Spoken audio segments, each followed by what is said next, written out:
Hello guys, आज चाहिँ मैले कटहलको रेसिपी लिएर आएकी छु। गाइस, तपाईहरुलाई कस्तो लाग्छ भन्नु होला।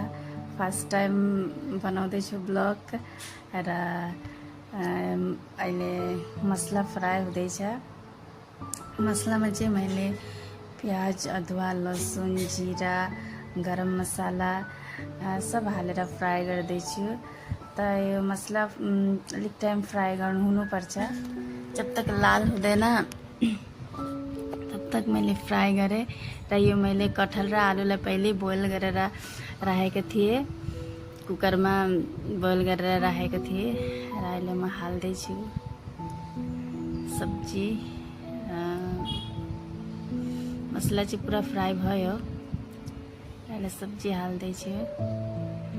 गाइस, भन्नु होला फर्स्ट टाइम ब्लग कस्तो लाग्छ तपाईहरुलाई कमेन्ट सेक्सनमा बताउनु होला। गाइस, मैले पनि सुरु गर्दैछु, अब तपाईहरुलाई कस्तो लाग्छ।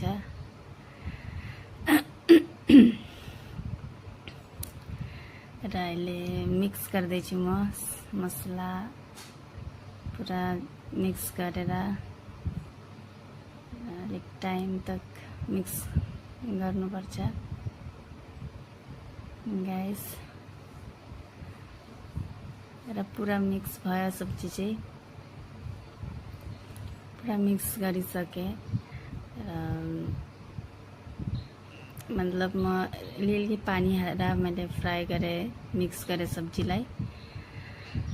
त माने म बेसी पानी हाल्दिनँ र सब्जी चाहिँ मैले सुक्खा बनाएँ र दाल पनि छ, अरू टमाटरको चटनी पनि छ र मैले सुक्खा सब्जी बनाएर तपाईहरुलाई कस्तो लाग्छ गाइस भन्नु होला।